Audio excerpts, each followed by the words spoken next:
The letter arrived at the wrong ranch, delivered by a half-blind postal rider named Cutter who had a habit of squinting at addresses until they said whatever he wanted them to say.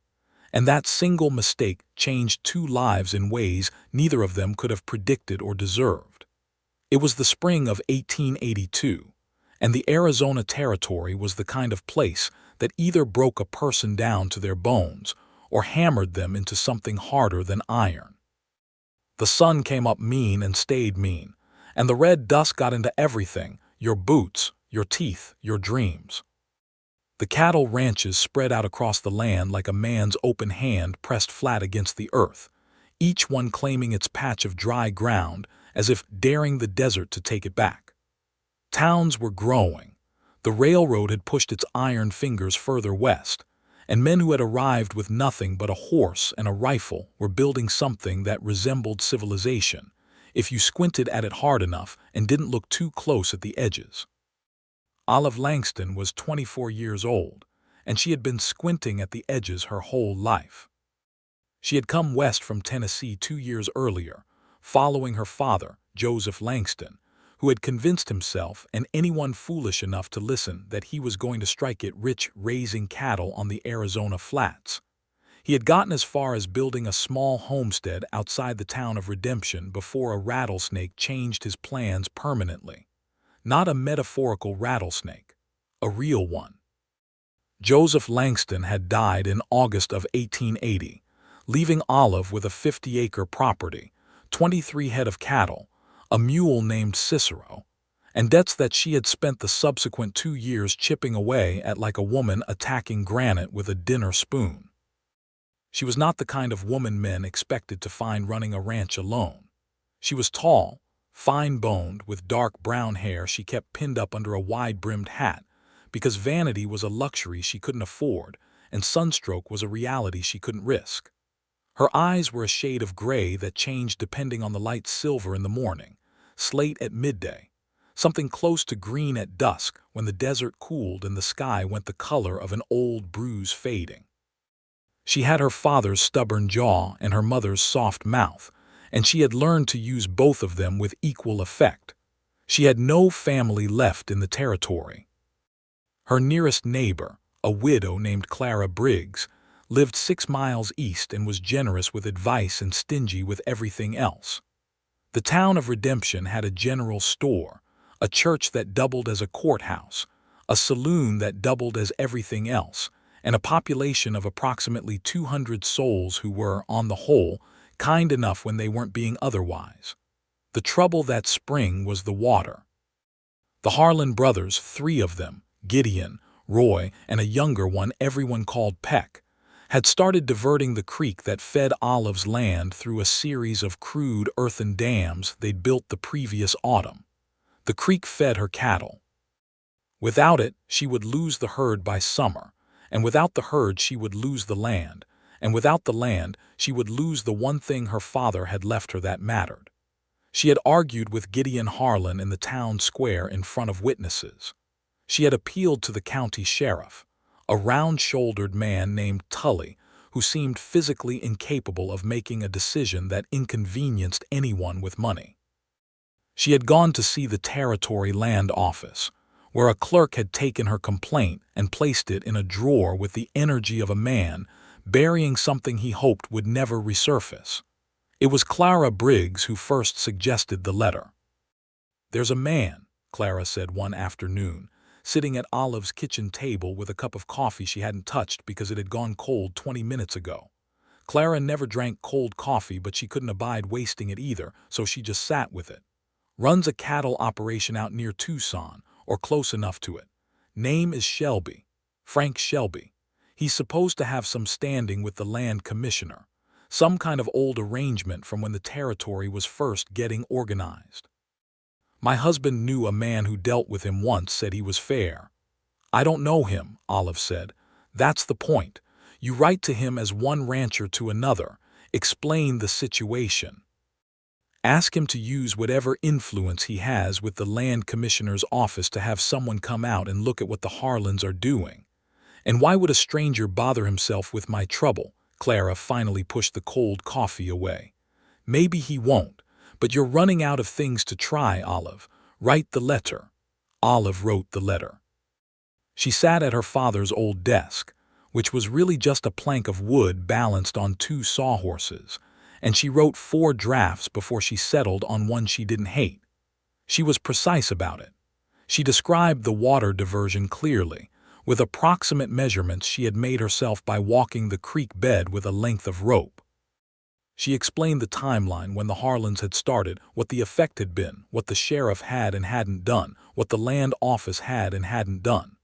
She described her property and her situation without asking for sympathy because she wasn't writing for sympathy. She was writing for practical assistance from someone who apparently had the means to provide it. She did not describe herself. She signed it simply, Olive Langston, Langston Ranch, Redemption, Arizona Territory. She gave it to Cutter, who took it with the solemnity of a man being trusted with the Declaration of Independence. And she forgot about it for a while because there were cattle to tend, and a fence line on the north end that had started leaning like a man who'd had too much whiskey. What she did not know was that Cutter, squinting at the address through eyes that had given up trying to be reliable, delivered the letter not to the Shelby Ranch, which was indeed near Tucson, but to a relay station 12 miles north of it, where a man named Frank Shelby happened to be spending 3 days helping a friend repair a busted windmill. Frank Shelby was 30 years old. He had been born in Texas, raised hard, educated sporadically but voraciously. He had a particular weakness for books, which was the kind of thing a man kept quiet about in certain company. He stood well over 6 feet, with the kind of build that came from 20 years of actual physical labor rather than the performance of it.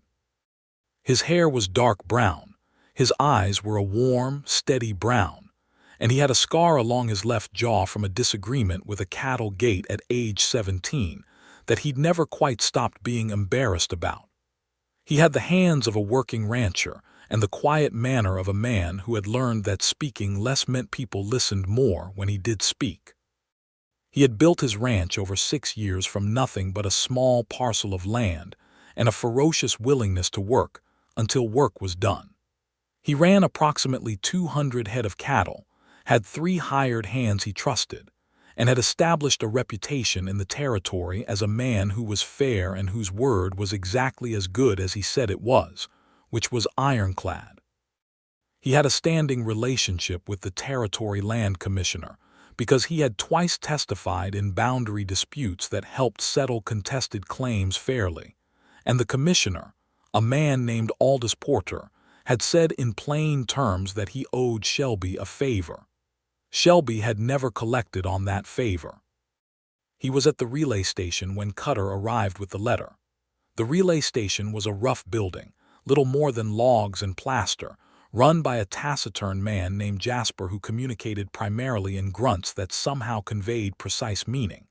Jasper handed Shelby the letter with a grunt that meant, "This came for you," or near enough.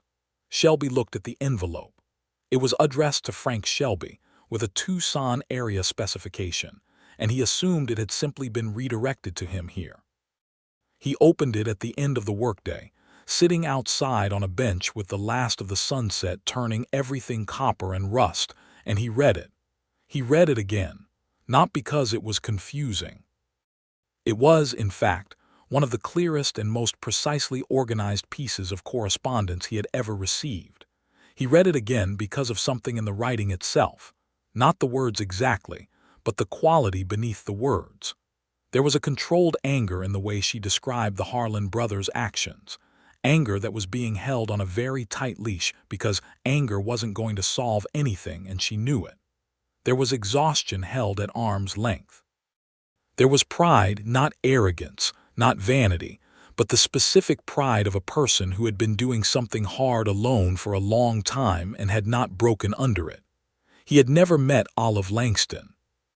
He knew nothing about her except what was in the letter, but he read it a 3rd time, and then he folded it carefully and put it in his breast pocket, which was a thing he did not normally do with correspondence. Over the following weeks, while he returned to his own ranch and resumed the ordinary machinery of his life, he found the letter in his pocket at odd moments. He would take it out and read it again while waiting for coffee to boil, or while sitting on his porch in the blue hour before dark. He couldn't have explained precisely why. The situation it described was straightforward, the injustice clear enough, the request reasonable. He had in fact sent a brief note to Aldous Porter about it within 3 days of receiving the letter, and Porter had written back saying he'd send an investigator out to Redemption. That should have been the end of his involvement.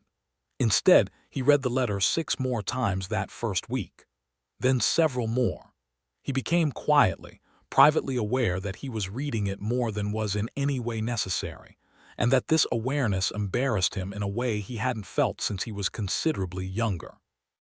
He had read it 40 times before he wrote back. He knew he had read it 40 times because he was the kind of man who, once he noticed himself doing something that surprised him, paid close attention to it. The first 20 or so readings, he told himself, were about understanding the situation fully. The next 10, he told himself, were about considering how best to respond. The final 10 he simply stopped explaining to himself, because the honest truth was that he had a feeling about the woman who had written this letter, a feeling that was specific and calm and not entirely comfortable, and he didn't know what to do with it except read the letter again. When he finally sat down to write back, he spent 3 evenings on the letter. He told her that he had contacted the land commissioner and that an investigator by the name of Hughes would be coming to Redemption within the month to examine the creek diversion. He told her what documentation she should have ready. He told her the legal basis under territorial law for her complaint, which he had looked up, borrowing a law reference from a friend in Tucson who thought he was asking about his own land. He was careful and specific and practical. He was also, and this was the part that cost him the most words and time, honest. He told her that her letter had impressed him with its clarity. He told her that he admired the quality of her reasoning and the precision of her account. He said he hoped the situation resolved in her favor, not as a courtesy phrase but because he meant it and he suspected she would be able to tell the difference. He signed it, Frank Shelby, Shelby Ranch near Tucson, Arizona Territory. He read the letter twice after writing it, decided it said what he wanted it to say without saying more than he had the right to say to a stranger, and he sent it. Then he waited. He was not a man accustomed to waiting. He had cattle to manage, land to maintain, decisions to make daily that kept his hands and his mind occupied. But there was a part of his attention, for the weeks that followed, that was sitting at the end of a long, quiet road, watching for dust. Olive received his letter on a Tuesday morning when the heat was already coming up hard off the ground at 8 o'clock. She was mending a section of fence on the east side when Cutter, who had apparently been forgiven for his directional shortcomings, or perhaps no one had noticed them, came riding up with the mail. She recognized the handwriting on the envelope as belonging to someone careful. She opened it at the fence post and read it standing up in the sun, and she read it standing up in the sun a second time because the first time she had been too aware of her own heartbeat to absorb all of it properly. He had done what she asked, more than she had asked, actually the legal reference, the specific preparation guidance. These were things she hadn't thought to request, and that would genuinely help. She read the part about her letter impressing him and felt heat in her face that was not entirely attributable to the Arizona sun. It was not flattery, she understood. It wasn't the kind of compliment men deployed like a salesman's patter to get a woman to soften up. It was an observation from someone who had clearly looked at what she wrote and thought about it. She folded the letter and put it in the front pocket of her work shirt, and spent the next half hour absolutely not thinking about Frank Shelby, which meant she thought about very little else. She wrote back that evening. The reply was shorter than her first letter. She thanked him for his efforts and the practical assistance, told him she had put together the documentation he recommended, and then, because she was, at her core, someone who believed in directness and thought dishonesty was a waste of everyone's time, she said that she had been surprised by the closing of his letter. Not unpleasantly surprised, just surprised. She wasn't sure what she was doing adding that, but she added it and she sent the letter before she could talk herself out of it. He wrote back within a week. His letter was longer this time. He said he had been surprised too, if he was being honest, surprised at himself for writing what he'd written, because he wasn't ordinarily a man who said such things to people he didn't know. He wasn't sure what it said about the letter that it had produced that effect, but something in it had reminded him that there were people in the world who did things because they were worth doing and not because it was easy, and he thought that was worth acknowledging. He asked if she would mind telling him about her ranch. He asked about the cattle, the land, whether her father had selected the location well.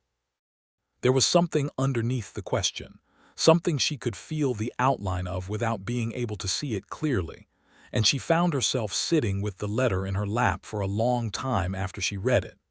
She wrote back and told him about the ranch.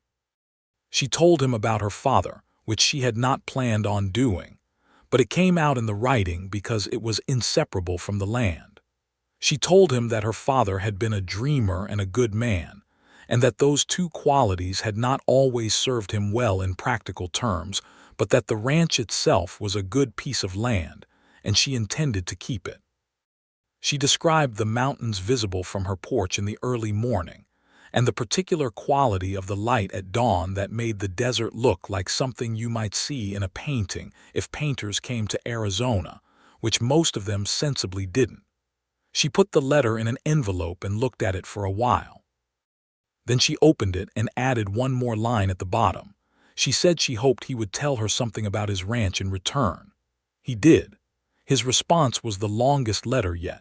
He described the land, the specific way the hills fell away to the south, the color of the grass in early spring before the heat took it, the smell of rain on dry rock. He described the work with an affectionate pragmatism that she recognized because she felt the same way about her own work. He told her about a particular horse, a gray mare named Temperance, who had been his for 7 years and who was smarter than most people, and had a stronger sense of personal dignity than any horse had a right to. He was funny about the horse, and Olive laughed out loud in her empty kitchen, which felt strange and good. He asked, near the end of the letter, whether she had been born in Tennessee. She had mentioned nothing about Tennessee. She had mentioned her father coming from there, but nothing about herself. She sat with that question and turned it over, wondering how he had drawn that inference, and realizing that he had read her first letter carefully enough to pick up something in the phrasing or the reference or the particular way she constructed a sentence, and that he had been paying attention in a way that most people, in her experience, did not bother to do. She wrote back and told him yes. She was born in a town called Cedar Mill, Tennessee, and she had never expected to end up in Arizona and had a complicated relationship with the fact that she was glad she had. She told him the desert had taken some getting used to. She told him she had cried twice in the first year, once because of a dust storm and once because of a letter from a friend back home describing spring in Tennessee, and she wasn't sure which one had hit harder. She told him she had not cried since she sent the letter. She began to notice, on the days when Cutter came by, that she was watching for the mail with a particular kind of attention that was different from ordinary waiting. It was closer to hoping, which was a feeling she'd been careful about for a while now. The investigator named Hughes arrived in Redemption on a Thursday in May, 5 weeks after Olive had received Frank Shelby's first letter. He was a dry, meticulous little man in a gray coat who looked at things very carefully and wrote a great deal in a small notebook. Olive showed him the creek, the dams, the land documents, and the documentation she'd prepared following Frank Shelby's instructions. Hughes examined everything without expression, asked sharp questions, and left after 2 days saying he would file his report with the Land Commissioner's office. Gideon Harlan appeared at Olive's fence line the morning after Hughes left, sitting his horse with the deliberate ease of a man who wanted her to understand that he was not worried. He was in his 40s, dark-haired, broad-faced, with the particular brand of confidence that came from never having been told no by anyone with the authority to make it stick. "You've made yourself a lot of trouble," he said. Olive stood at her fence and looked at him. "I've made you a lot of trouble," she said, "which is a different thing." He studied her for a moment. "You don't have family out here. No husband, no brothers. That's a difficulty in a place like this." "I'm aware of my own situation," she said. "Thank you for the inventory." He rode away, and Olive stood at the fence until he was out of sight. Then she went inside and wrote Frank Shelby a letter telling him what Hughes had done and what Gideon Harlan had said. She wrote it matter-of-factly, not asking for anything, just reporting. She had realized somewhere in the course of their correspondence that she wanted to tell him things. Not just practical things, things about her days. And she was honest enough with herself to understand what that meant, even if she hadn't yet decided what to do about it. Frank Shelby read the section about Gideon Harlan twice, and the familiar, quiet anger that he was capable of, the kind that didn't make noise, moved through him slowly and settled at the base of his chest. He read the whole letter through again and then sat for a while in his chair, not reading anything. He wrote back the next morning. He told her that Harlan's comment was an attempt to frighten her, and that the fact that he'd made it meant he was worried, which meant Hughes' report had some likely weight to it. He told her practical things about what to do next. He also said, and he considered this sentence for a long time before writing it, that he found himself concerned about her situation in a way that was not purely practical, and that he thought she should know that. He said he was aware that was a strange thing to write to someone he hadn't met. He said it was true nonetheless. He put the letter in the envelope and sealed it before he could reconsider. Olive read that letter 4 times. She sat with it at her kitchen table in the late afternoon, with the light coming through the west-facing window and laying long gold strips across the wooden floor, and she read it 4 times. Then she put it down and folded her hands and looked at the wall for a while, because she needed a moment with the feeling before she did anything about it. She wrote back that evening. She said she understood what he meant, because she had been having a similar difficulty with the correspondence herself.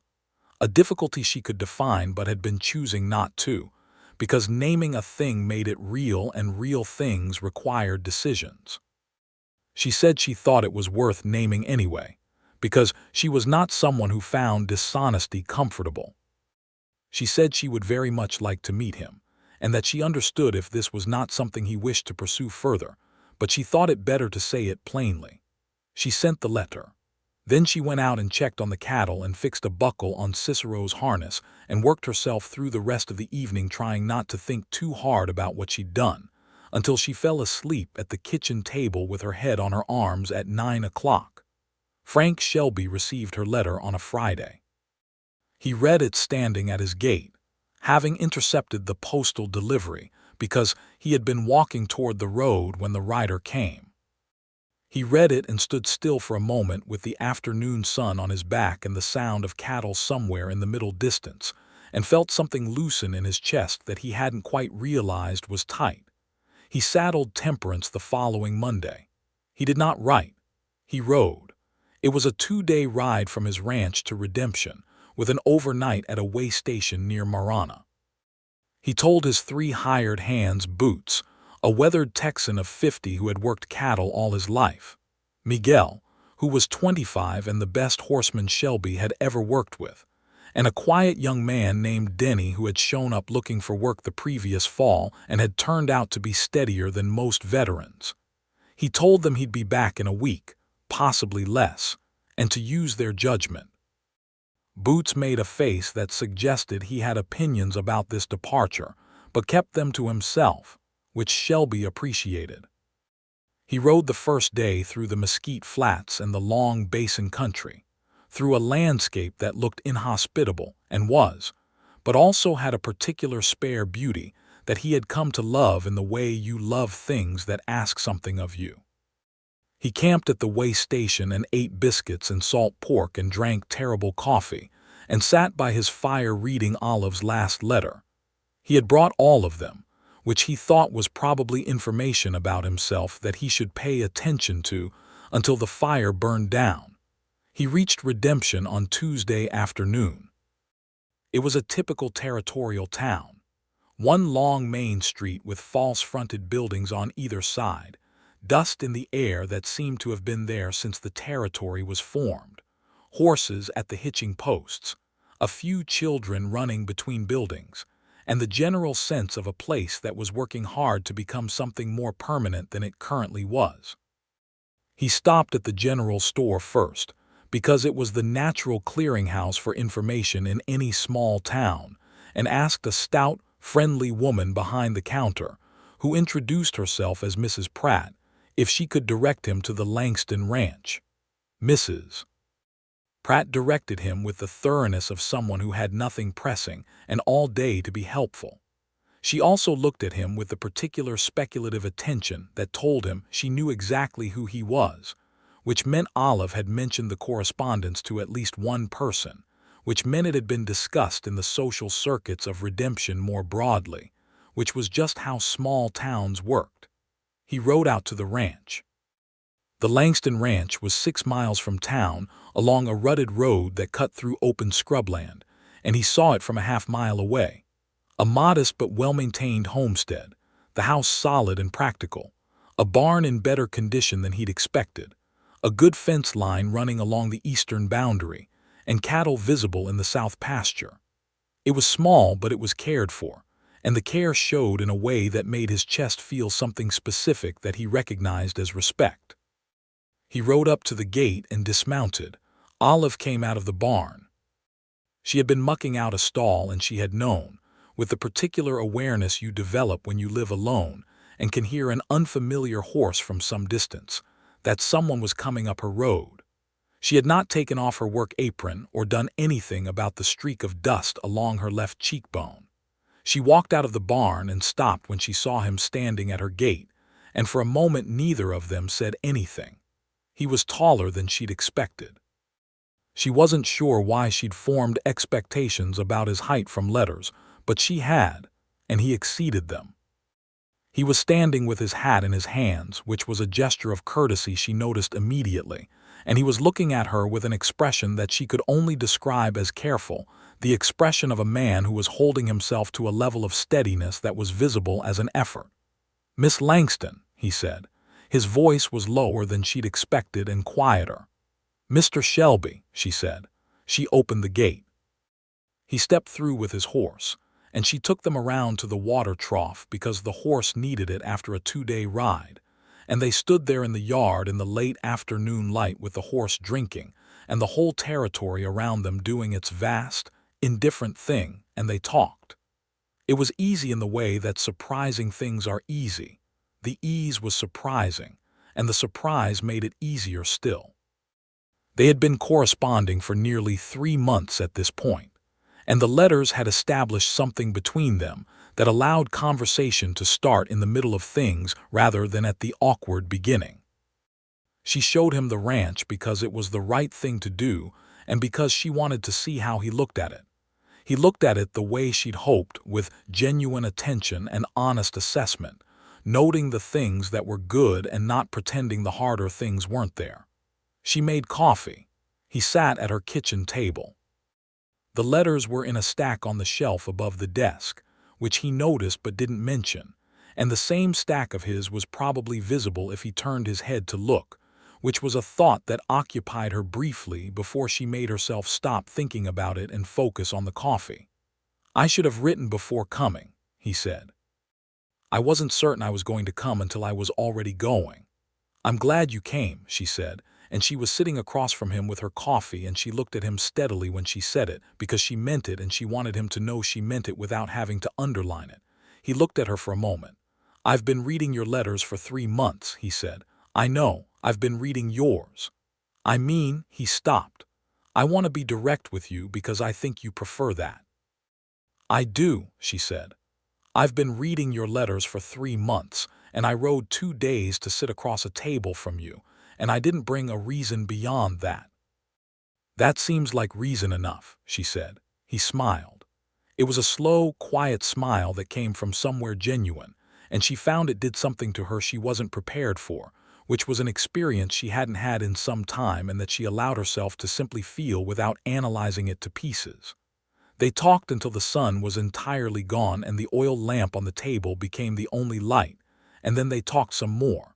She told him about Tennessee, more than she'd put in the letters. He told her about Texas, about growing up in circumstances that were difficult in ways he described with a matter-of-fact equanimity that told her more about his character than any direct description could have. They talked about cattle and land, and the territory, and the peculiar reality of trying to build something permanent in a place that didn't particularly want to cooperate. They talked about books, which she had not expected, and discovered a shared love of certain authors with the delighted embarrassment of two people discovering a secret in common. He stayed the night at the way station 2 miles out, because that was proper, and he came back in the morning. He came back for 3 days. On the second day, they rode the property together and he looked at the creek situation with a rancher's eye and told her that Hughes' report, combined with the territorial water rights precedent, should be sufficient for a favorable ruling. He wasn't just saying it, he explained the reasoning. She followed the reasoning and added to it from what she'd researched herself, and he listened with the attentiveness of someone who wasn't in the habit of pretending to listen, while actually just waiting for their turn to speak.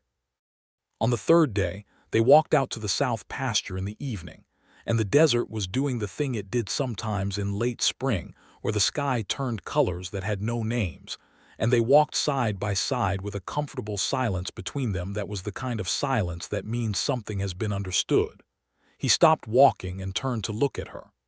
"I need to tell you something," he said, "and I want you to understand that I'm not the kind of man who says things he doesn't mean." "I've gathered that," she said. "I've known you 3 months through letters and 3 days in person," he said. "And I am aware that a reasonable man would consider that insufficient to feel the way I feel, but I've spent some time being a reasonable man and I don't want to be unreasonable about it either. I just want to tell you that I think about the next letter before the last one is finished, and that being here," he paused, "being here has confirmed something I suspected from the letters." She looked up at him. The sky was purple and copper behind his shoulder. "What did you suspect?" "That you are someone I would like to know for a long time," he said, "if you are willing." Olive Langston had been managing on her own for 2 years in one of the most inhospitable places in the United States, and she had not cried in all that time, and she was not about to start crying over something as simple as a man saying a true and careful thing to her in a field. She absolutely held it together, but she felt the thing anyway in her chest, the specific warmth of something that had been waiting to be named. "I think I've been willing for a while," she said. "I was hoping you'd come and let me confirm it." He didn't reach for her hand dramatically or make any grand gesture. He just looked at her with those warm, steady brown eyes in the last light of the day, and he said, "Good. That's good." Which was, she thought, exactly the right thing. He rode back to his ranch the following morning, and the letters that passed between them in the subsequent weeks were different. Not in content exactly. There was still the ranch business and the water dispute to discuss, and the practical matter of 2 ranching operations in different parts of the territory. But underneath all of that, in the texture of the writing, something had changed. The letters were warmer. He wrote things that made her laugh. She wrote things back that she hadn't written before, about what she was thinking and feeling about the ranch in its ordinary beauty, about the specific quality of the light on certain mornings. She wrote, "I went outside this morning before sunrise and stood in the yard and thought about the fact that you have been reading my letters 40 times, and that this fact alone may be my favorite thing I have ever been told." He wrote back, "It is now 43 times. I should have kept count from the beginning. Consider it documented." She laughed at that until Cicero looked at her from across the yard. The ruling from the land commissioner's office came in June. Olive received the official document on a Wednesday. The Harlan brothers' diversion of the creek was found to be in violation of territorial water rights law, and they were ordered to remove the dams within 30 days and restore the natural flow of water. Failure to comply would result in fines and further legal action. The document was signed by Aldous Porter, Land Commissioner, Arizona Territory. Olive read it twice and then sat down heavily in her kitchen chair and put her hands flat on the table and breathed. She had won. 2 years of pressure, of fighting bureaucratic indifference and the casual certainty of men like Gideon Harlan that she was too small a problem to bother taking seriously. And she had won. She wrote Frank a letter that day that was 3 pages long and covered everything from the legal details to the specific feeling of reading that document, to a somewhat incoherent gratitude that she then partially crossed out and rewrote in more composed terms. She told him that without his intervention and the connection to the Land Commissioner's office, the complaint would have died in a drawer somewhere, and she wanted him to know that what he'd done had saved her ranch. He wrote back immediately. He said he was glad. He said she had done the work, the letter she'd written, the documentation she'd gathered, the persistent and precise way she'd pursued the complaint through every available channel had been what made the difference. He said he had provided a door and she had walked through it with everything necessary to prevail, and he wanted her to understand that he thought very well of her for it. He also said he was thinking about coming back to Redemption. He asked if he would be welcome. She wrote back a single sentence, "Come as soon as you can." He arrived on a Saturday at the beginning of July. By this time, the Harlans had removed the dams grudgingly, supervised by a territorial deputy, and the creek was running clean and clear again, cutting its original path through the red earth. The cattle were doing well. The fence was in good repair. The year was going to be harder than she'd hoped, but not as hard as she'd feared, and she had prospects, which was more than she'd had in a while. Frank came and he stayed a week this time, staying at Clara Briggs's place at Clara's insistence, which he did with good grace because he understood what Clara was doing and he respected it. He came to the ranch every day. They worked alongside each other in the way that people do when they are evaluating something honestly. Not just the feeling between them, but the practical reality of 2 people with strong opinions and established ways of doing things. They argued twice, both times about cattle management, specifically about the optimal timing of a summer rotation, which was a real disagreement based on different observations from different terrain. They argued cleanly, each of them making their actual case, neither of them sulking, and they came to a position that incorporated both of their reasoning and was probably better than either original position. Clara Briggs watched this argument from her wagon, having pulled up to deliver some beans at the wrong moment, and drove away with a look of considerable satisfaction. On the Thursday of that week, Frank brought something from his saddlebag when he came in for the evening. It was small, wrapped in a piece of brown cloth. He put it on the table in front of her. She unwrapped it.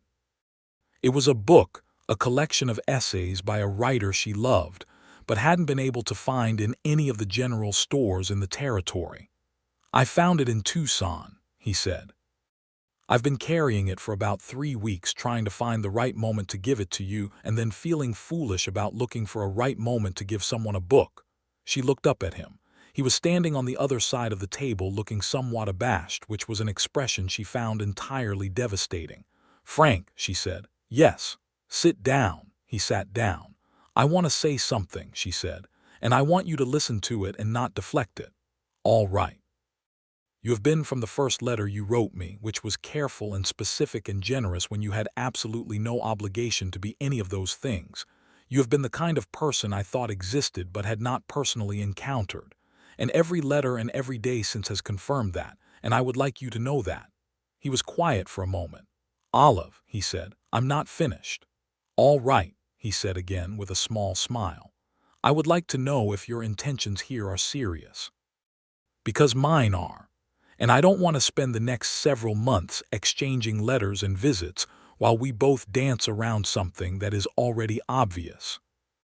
He looked at her across the table in the lamplight, and there was something in his expression that she had seen building over the past weeks, something that had been held at a careful distance, and that was now, clearly, not being held there anymore. "My intentions," he said slowly, "are as serious as intentions come."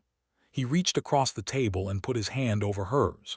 It was the first time he had touched her, and she felt it from her fingertips to somewhere considerably further in. "I rode 2 days for a woman I knew only through letters, and those letters told me enough. Everything since has told me the rest." He paused. "I would like to ask you to marry me. I know that is moving quickly by some measurements. I know it requires practical consideration. I know your ranch and my ranch are 40 miles apart, and that is a real thing to solve. But the question itself, I am certain about the question." Olive looked at their hands on the table. She looked up at him. "Yes," she said. It was not a complicated decision. It was, in fact, the least complicated, significant decision she had ever made, which was how she knew it was right. "The practical matters are solvable, yes." He lifted her hand and pressed his lips to her knuckles with a gentleness that was entirely at odds with the size of his hands and the roughness of the work they did, and it made her feel something so acute and warm that she had to look away at the window for a moment to collect herself. "Good," he said, again. The same word. Her favorite word in the English language, spoken in that particular quiet way. They sat up talking until midnight, working through the practical matters as people do who are genuinely compatible, with energy and pragmatism and a certain shared pleasure in problem-solving. The question of the ranches was serious. The Langston ranch had meaning she wouldn't abandon, and his operation had scale and employees that couldn't simply be moved. They talked about it honestly and without pretending the difficulty wasn't real. What they arrived at by the end of the evening was something like a plan. Frank's ranch near Tucson was the larger operation and the more established, but Olive's land, 50 acres with clear water rights now confirmed, had potential. The cattle count could be increased.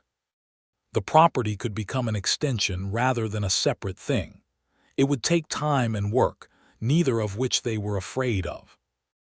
They also decided they would be married in Redemption, in the small church that doubled as a courthouse, with Clara Briggs standing in as something like family on Olive's side and Frank's hired hands making the ride from Tucson, because Boots and Miguel and Denny were, in the absence of other options, his.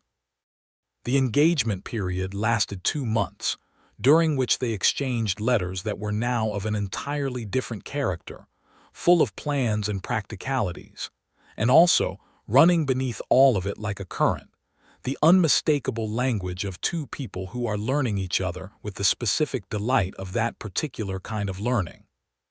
He told her about a dream he'd had since he was young, of having land that was fully his own and a life that was fully inhabited, not just worked through but lived in. She told him about the version of herself that had existed before Arizona, the Tennessee girl who thought the world was smaller and gentler than it was, and how she wasn't sure she'd trade the harder knowledge for the easier life. He told her he didn't think she would. She told him he was right. She also, in one letter, told him something she hadn't told anyone. She told him that she had been afraid, in the years since her father died, that the life she was building was going to stay small and silent, and that the love she was capable of was going to remain unplaced, like a letter addressed to no one.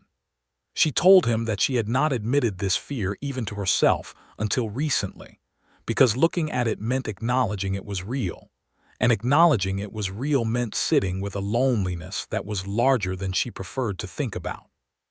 She told him she was telling him this now because it was no longer true, and she wanted to tell him why it was no longer true. He wrote back a letter that was 4 pages long, and she kept it separately from the others.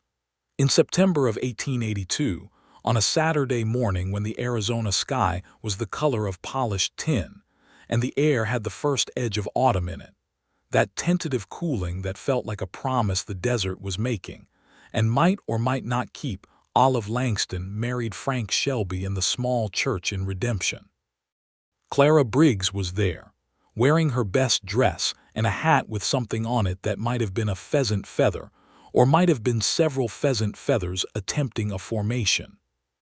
The pastor, a gentle old man named Reverend Aldgate, who had been doing services in redemption since before Olive arrived, and who knew the territory the way a tree knows its own roots, officiated with warmth and without excessive length. Boots was there in a clean shirt that still looked like it was losing an argument with the man wearing it, and Miguel stood very straight with the particular dignity of someone who takes formal occasions seriously. Denny had polished his boots to a state that suggested he'd been at it since the previous evening. A handful of townspeople came because in small towns, weddings are public joy, and everyone is entitled to a share of it. Olive wore a dress she had made herself over the previous weeks from fabric she'd ordered from the general store, a dark ivory cotton with small buttons down the front, and a collar she'd spent 2 evenings getting right. She had her hair down, which she almost never did, and it fell in dark waves past her shoulders, and when Frank saw her coming through the church door in the morning light, he went very still in the way of someone who needs a moment. He was wearing a jacket she'd never seen on him, dark wool, with a clean white shirt, and he looked like himself but a more formal version of himself, the way certain landscapes look different in different light but remain recognizably what they are. Reverend Aldgate spoke about commitment and country, and the particular courage it takes to build something in hard ground. Olive thought that was well put. She and Frank said their vows looking at each other, not at the Reverend, because the vows were between them and not anyone else. His voice was steady. Hers was steady. They had both arrived at this moment through a path that had been unconventional in its beginning. A letter delivered to the wrong place by a man who couldn't see straight, and there was something in the ceremony that felt like the resolution of a long and careful argument. When Reverend Aldgate finished, and they were pronounced married and Frank leaned down and kissed her, his hand coming up to her jaw with the same gentleness that had characterized everything about him from the beginning, there was applause from the small congregation that was entirely genuine and disproportionately loud for its size. Clara Briggs produced a cake from somewhere, which was impressive given the logistics, and they all ate it outside in the September morning, and Boots told a story about Frank that Frank made every effort to suppress, and Miguel translated portions of it for his own amusement, and Denny ate 3 pieces of cake with the focused efficiency of a young man who had priorities. They spent their first night in redemption, at the homestead that was still Olive's ranch and that had, in the way of significant places, taken on an additional layer of meaning. The rest came later, the full life of it, but this was the beginning of the specific version. They sat on the porch that evening, their first evening as a married couple, in the settling dark of the Arizona territory, and the stars were doing what they do out there where there's no town glow to diminish them, blazing in their extravagance, more stars than any reasonable sky needed, as if the desert had decided to compensate for what it withheld at ground level. "I want to tell you something," Frank said. She was leaning against his arm and she tilted her head to look up at him. "You can tell me things forever now," she said. "That was the deal we just made." "It was," he agreed. "I want to tell you that the morning your letter arrived, your first letter, I read it at the end of a long day, sitting outside a relay station that wasn't even my address, and I read it again, and I carried it for weeks before I answered it." "I know," she said. "You told me." "I told you 40 times," he said. "I didn't tell you why." She waited. "Because there was something in it that I recognized," he said. "Not a fact or a detail, something underneath. A person who was doing a hard thing without apology, asking for help without embarrassment, being exactly as much as she was and not performing anything beyond it." He paused. "I hadn't come across that before, in quite that form. And I kept reading because I wanted to be sure I was seeing what I thought I was seeing." "Were you?" she asked. "I was," he said, "and then some." She turned further toward him and rested her hand on his chest, feeling the solid reality of him under her palm, the warmth of him in the cooling desert evening. "I wrote that letter," she said, "because I was running out of options and Clara Briggs told me you existed. I didn't write it to find a husband. I didn't write it to find anything except someone who could help me save my father's land. I know, But somewhere in the middle of writing it, she said, I was just honest, more honest than I needed to be, probably. I said things about the situation that a more calculating person would have left out because they made me look more vulnerable. I don't know why I said them. I know why, he said. She looked at him. Because you were writing to someone you didn't know, he said. No history, no reputation, no relationship to manage, just words on paper to a stranger, and somehow that made it easier to just say the true thing. She thought about that. Yes, she said, exactly that. And I read the true thing, he said, 40 times. She laughed, and he felt it against his chest, and he put his arm around her more firmly, and they sat there in the extraordinary dark, two practical people who had stumbled into each other through a misdirected letter and a chain of careful words, and they were content in the specific way of people who have found something they weren't entirely looking for and have been honest enough to recognize it for what it was. The first year of their marriage was a working year, which was the only kind available to them. They spent the first months managing the logistics of combining two operations across 40 miles of territory, which required Frank to make the ride frequently and Olive to make it occasionally, and both of them to make decisions about what could be managed at a distance and what couldn't. They hired an additional hand at the Langston ranch, a young man named Aurelio, who came recommended by Miguel and turned out to be competent and reliable, and had an unexpectedly beautiful singing voice that he deployed at unpredictable moments in the yard. Olive learned Tucson's rhythms on her visits to the Shelby ranch, and Frank learned the particular personality of Olive's land during his stays at the Langston ranch. And by spring, they had a working arrangement that wasn't perfect but was honest and functional, which they both agreed was more sustainable than perfect. It was during the spring of 1883 that the Harlan situation raised itself one final time. Gideon Harlan, apparently having decided that the water ruling was a temporary inconvenience rather than a permanent settlement, had begun making quiet inquiries about purchasing land adjacent to the Langston property, specifically, a strip that would give him access to the creek further upstream. This information came to Olive through Mrs. Pratt at the general store, who had the town's entire information network running through her counter, and who considered it her civic duty to keep relevant parties apprised. Olive wrote to Frank immediately. Frank rode to Redemption within the week. They sat with the land documents and the water rights ruling and a map Frank had brought from Tucson, and they worked through the situation with the same methodical energy they'd applied to everything else. What they discovered, in consultation with a land attorney Frank brought in from Tucson, a dry, clever woman named Mrs. Hadley who wore steel-rimmed spectacles and had an opinion of the Harlan brothers that she expressed with considerable precision, was that Olive's existing water rights ruling created a legal precedent that effectively prevented any upstream acquisition from being used to circumvent the ruling. Gideon Harlan's plan, such as it was legally blocked by the very document that had ended the first dispute. Mrs. Hadley filed 2 precautionary documents with the Territorial Land Office before leaving Redemption, and she charged a fee that Frank paid without discussion, and Olive reimbursed him for 2 weeks later without informing him she was going to. He noticed the deposit with the ranch's banker in Tucson and wrote her a letter asking why she had done that. She wrote back saying that she managed her own accounts and her own debts, and that the fee was her expense because it was her land. He wrote back saying he was her husband, and what was hers was his, and vice versa. She wrote back saying that she agreed in principle, but that in practice she had been managing alone for long enough that she wasn't about to start treating her land as anything other than her own responsibility, and that she hoped he would try to understand that. He did. He wrote back saying that he understood, that he was not trying to diminish her management of her property, and that he admired her independence even when it occasionally made things more complicated than they needed to be. She wrote back saying, "Fine, but I'll keep managing my accounts."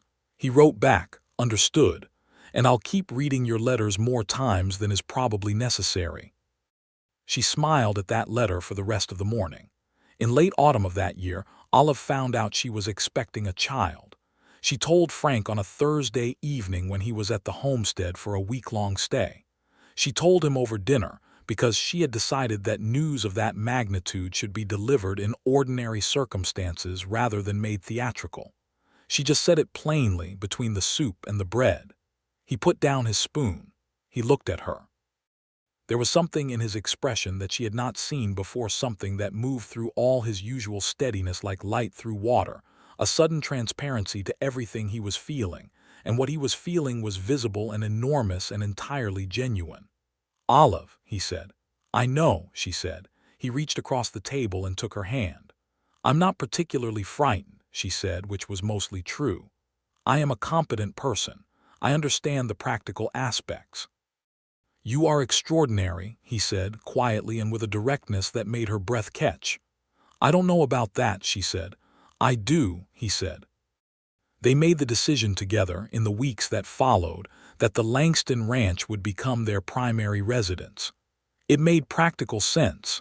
The property had room to grow, the water rights were established, and Olive's connection to the land was something Frank respected too much to uproot.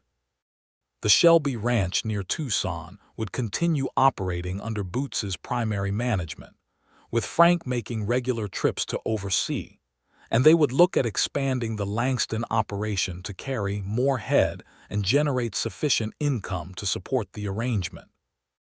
It was a larger reconfiguration than either of them had initially envisioned, and it required some difficult conversations and considerable work.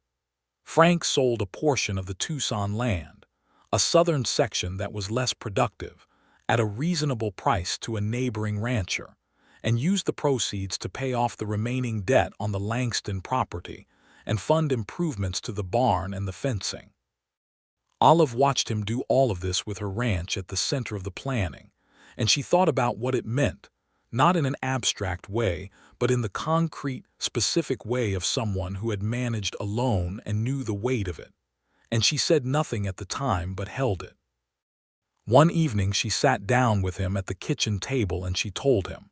She said that she knew what he was giving up in terms of scale and established operation, and that she wanted him to know she understood the weight of that choice and she did not take it lightly. He listened to all of it. Then he said that his ranch near Tucson was a good operation he'd built with hard work, and he was proud of it. But it was a business. This, he meant the homestead, the specific land with the creek and the cattle and the porch, and the particular color of the morning from the east window. This was a home. And the difference between those two things at 30 years old was something he understood very clearly. "I had a business," he said. "I want a home." She had nothing to say to that except to take his hand and hold onto it for a while. Their son was born in June of 1884. He was enormous and healthy and vocal about it, arriving in the world at 4 in the morning with Clara Briggs and a capable midwife from Redemption present, and Frank pacing the yard outside with such concentrated anxiety that Aurelio, who was on watch out of loyalty, had to keep redirecting him to prevent him from wearing a groove in the earth. When Clara came out and told him he could come in, Frank went through the door and across the room in what Olive, who watched him come in, would later describe as the fastest she had ever seen him move. He sat on the edge of the bed, and she put the baby in his arms, and he held his son with the focused, terrified care of a large man handling something infinitely fragile and infinitely precious. He looked at the baby and then he looked at Olive, and his expression was the same unguarded transparency she had seen when she told him she was expecting, but more so bigger, newer, a thing that had no edges to it. "He's here," Frank said. "He's here," Olive said. "He looks like a person," Frank said, which was such an astonished and honest observation that Olive started laughing despite the circumstances. And then Frank started laughing too, and Clara Briggs rolled her eyes and went to make coffee because she was, at her core, a practical woman. They named him Joseph for Olive's father and William for Frank's grandfather, who had been the best person in his early life. Joseph William Shelby came into the world weighing 9 pounds and showed every sign of intending to take up as much space as possible within it, which both his parents recognized as a family trait. The years that followed built themselves the way the best things do, with work and intention and a great deal of ordinary days that were not remarkable in any individual sense, but were, in their accumulation, deeply and solidly good. The Langston Ranch, which they kept that name for Olive's father, grew. By 1886, they were running 80 head of cattle, had expanded the barn, replaced the roof on the house with something that didn't perform unpredictably in rain, and added a room to the east side of the house that served as a study and held their considerable combined library.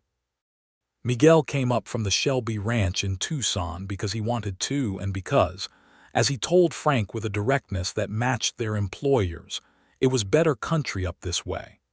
Aurelio stayed and continued his career of intermittent singing. Denny eventually moved on to his own operation in New Mexico, which Frank helped him establish with a small investment and a lot of advice.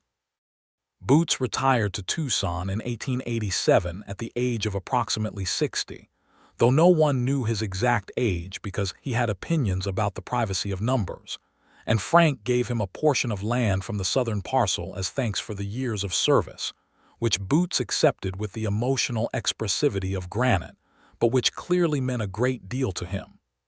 The territory kept changing around them, as it did throughout the 1880s. The railroad pushed further, towns grew faster, the range wars that had plagued parts of the territory settled into various uneasy resolutions, and the particular character of the Wild West, that combination of freedom and danger and possibility and profound injustice, began its slow transformation into something that would eventually be different in character, if not entirely in fact. Olive and Frank watched it and discussed it in the evenings on the porch, two people who had arrived during one period and were present for the change, aware of what was being lost alongside what was being gained. Olive thought often about the injustice she had seen, the casual disregard of the land office for a woman ranching alone, the assumption that Gideon Harlan's money and maleness gave him authority that the law did not in fact grant him, the way the system had been designed with a particular kind of person in mind, and considered everyone else a secondary problem. She talked about it when it was relevant and wrote occasional letters to the territorial representative letters that were, by general acknowledgement, significantly more organized and persuasive than most correspondence received by that office. She also, in 1886, helped Clara Briggs successfully navigate a land dispute of her own with a neighboring farmer who had decided that Clara's widowhood made her an easy target. Olive brought Mrs. Hadley back from Tucson, prepared the documentation herself, and sat with Clara through 2 meetings with a territorial mediator until the matter was resolved favorably. She did not make a large thing of it. It was just the right thing to do, and she did it. Frank watched all of this with the steady, admiring attention he'd been giving her since before he knew her, and he told her regularly, and without embarrassment, that she was the most capable person he'd ever met in his life. She generally told him to stop fussing and come help with whatever she was doing, and he did. In 1887, their daughter was born. She arrived in October with less drama than Joseph, but considerably more opinions, which she expressed from the first moment with a clarity that made Frank laugh and Olive recognize in her a character she understood. They named her Hannah Mee Shelby, and she came into the world with Olive's gray eyes and Frank's dark hair, and a temperament that seemed to have absorbed the best of both and the most argumentative parts of each. Joseph was 3 when Hannah was born, and he regarded her with the cautious interest of a person encountering something genuinely new to their experience. Within a week he had decided she was acceptable, and within a month he had appointed himself her primary protector, a role he maintained with considerable seriousness for the rest of their childhood. The house on the Langston Ranch, which everyone just called the Shelby place eventually, though Olive kept the original name on the deed and always would, was full in the way of houses that are genuinely inhabited. Frank read to the children in the evenings, starting with simple things and progressing, as Joseph and Hannah aged, to whatever was currently on the library shelf, which was an eclectic and somewhat ambitious selection for frontier children who were growing up between cattle drives and territorial law, and the particular education of a life lived outdoors in a landscape that made you pay attention. Olive taught both children to read early and well, because she believed reading was the most reliable way she knew to make a person more than circumstances alone allowed. She also taught them about the ranch, about water rights and land management and cattle, because those things were not abstractions but the foundation of their actual lives. She also told them, once they were old enough to understand it, about the letter. She told Joseph first, when he was 7, sitting on the porch after supper while the fireflies were doing their small, urgent business in the yard. She told him that she had written a letter once to a man she didn't know, asking for help with a problem, and that the letter had been delivered to the wrong place by a postal rider who couldn't see straight, and that the man had read it more times than a letter strictly needs to be read, and that he had ridden 2 days to meet her, and that was how his father came to be his father. Joseph thought about this for a while with the serious attention of a 7-year-old. Was the letter good? He asked. Apparently it was, Olive said. Is that why he read it that many times? She smiled at the yard. That's what he says. Joseph nodded with the gravity of a person who finds this acceptable. I'm going to write good letters, he decided. I hope you do, she said. Frank, who had come out and stood behind the screen door at some point during this conversation, waited until Joseph had gone in and then came out and sat beside Olive on the porch step. Good letters, he said. I'm raising him right, she said. He put his arm around her and she leaned against him, and the evening came down over the Arizona territory in its usual extravagant way, the sky going through colors that had no polite equivalents, the mountains going dark against the last light. I've been thinking, he said. You're always thinking, she said. What about? The letter, he said. She turned to look at him. I have been married to you for 5 years, he said. I know you better than I have known anything. I know how you take your coffee and how you sound when you're angry and how you look when you are figuring something out and exactly how your voice changes when you are talking about something you love. He paused. And I still know what I knew from the letter, the same thing I kept reading it for, the same person. She looked at him in the warm, fading light. You are a sentimental man, she said softly. I hide it well, he agreed. She took his hand. His hands were the same as they'd always been, large and were roughened and warm, and she knew them the way you know things you have held for a long time, in the specific bone-deep way of familiarity that is not diminishment but its opposite. I was so frightened when I wrote that letter, she said. I didn't put it in the letter, but I was frightened. The ranch was going to fail. I had no one left. I was trying not to think about those things directly, but they were there all the time, underneath everything. I know, he said. And then you wrote back, she said. And you were just there. This careful, specific voice on paper that was paying attention and doing something about what it saw. She squeezed his hand. You put yourself between me and the thing I was afraid of. You just went and did it. I hadn't asked you to do that much. You had, he said. You asked me to do something, which meant you had decided to trust me with some part of your trouble. I just tried to be worthy of the trust. She was quiet for a moment. You are, she said. You have been every day. He pressed his lips to her temple, and she felt it, the warmth and weight of him, of the life they had made out here in this remarkable, impossible place. In the years that followed, life expanded into its own good fullness. Joseph grew into a steady, thoughtful boy who did indeed write excellent letters, and who had his mother's precision, and his father's patience in such equal measure that people who knew both parents commented on it regularly. Hannah grew into a child of fierce convictions and tremendous energy who was, by the assessment of every adult in her vicinity, going to be a force of considerable magnitude when she was fully grown. Frank generally said this with the particular pride-tinged apprehension of a man who knew he'd helped make something he would never fully manage to contain. The ranch continued to grow. They added a bunkhouse in 1889. They expanded the cattle operation to 120 head by 1890, with a small horse breeding component that Frank had started because temperance. His beloved gray mare, who had made the transition from Tucson and who had adapted to the Langston ranch with the superiority of a creature who finds everything somewhat below her standards, but tolerates it, had produced two remarkable foals that made Frank think seriously about the possibility.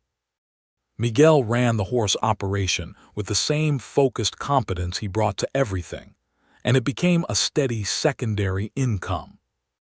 Olive sat on the Land Commissioner's Advisory Panel for Water Rights Disputes in 1890, appointed by Aldous Porter's successor, a man named Graves who had heard of her case and her documentation and thought that perspective might be useful. Frank told her he had seen that coming for about 4 years. She told him not to be smug. He agreed and continued being pleased about it without expressing it. They walked the creek together on their 10th anniversary in the summer of 1892. It was the same creek that had started everything, the source of the dispute that had produced the letter that had been misdelivered to a relay station where a man was fixing a windmill.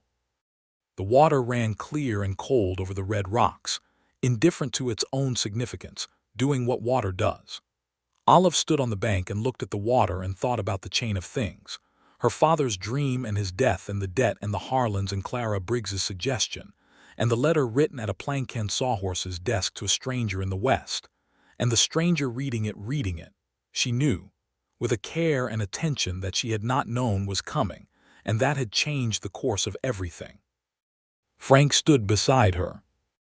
He had one hand resting on her back with the unconscious ease of 10 years of marriage, the gesture of someone who is simply aware of the person beside them in a permanent and unhesitating way. "What are you thinking?" he asked. "About the letter," she said. "About how you read it 40 times. 43, he said. "As documented." She turned to look at him. 34 years old, 10 years in the Arizona Territory, 2 children, 120 cattle, a creek that ran because they had fought to keep it running, and this man beside her who had arrived in her life through a sequence of improbabilities and had stayed through the application of consistent and unambiguous choice. "Why did you really keep reading it?" she asked. He looked at the water for a moment, then he looked at her. "Because every time I read it," he said, "I liked you more, and I kept reading it because I kept wanting to feel that, kept wanting to find something more in it, and I always did." She put her hand on his chest. "I want to tell you something," she said. "You can tell me things forever," he said. "That was the deal we made." She smiled because it was what she had said to him on the porch on their wedding night, and he had remembered it exactly the way he remembered everything she said to him. "I'm going to have another letter for you to read," she said. He looked at her. She raised her eyebrows slightly, and he understood, and the expression that moved across his face was the same one she had first seen when she told him about Joseph, that same unguarded, uncontained transparency, the feeling too large to stay inside the regular boundaries of his expression. "Olive," he said. "I know," she said. He pulled her in against him, and she went, fitting against him the way she always had, the specific geography of another person that becomes, over time, as familiar as your own, and they stood by the creek that her father's land had always promised, and that she had fought to keep, and that had been, in some way she couldn't fully articulate but fully felt, the beginning of everything. The red earth around them held its ancient heat. The water moved over the stones. The sky above the Arizona Territory was enormous and transparent and blazing, as it always was, as it always would be, indifferent to the small human lives below it, and yet, somehow, the perfect backdrop for them. Their third child, another son, dark-haired and loud and immediately beloved, arrived the following March, and they named him Samuel Creek Shelby, which was a name that raised eyebrows from people who didn't know the story and provoked a long, pleased explanation from anyone who did. Clara Briggs, when told, nodded with the satisfaction of someone who had suggested a letter 13 years earlier and considered the subsequent chain of events a reasonable outcome of good advice. "I told you to write," she said to Olive. "You did," Olive said, "and look what happened." "Yes," Olive said. She looked out at the ranch, at the creek catching light in the middle distance, at Frank coming across the yard, with Joseph on his shoulders and Hannah running ahead of them both.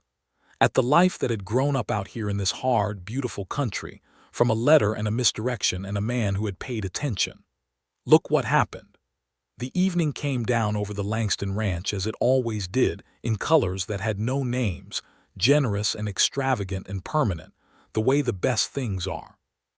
Inside the house, on the shelf above the desk, the letters were still there, all of them in order, from the first careful business letter about water rights to the last, most recent, most personal. They were kept in a wooden box that Frank had made the winter after they married, a plain and solid box with no ornamentation except her initials carved in the lid, because he was a practical man with a sentimental heart, and he made what was useful and made it well. The first letter was on top, as it had always been. 40 times it had been read, and each time, as he had said at the creek, he had found something more in it. She had written one letter to a stranger in the West. He had read it 40 times before he replied, and they had built their life on the yes that followed.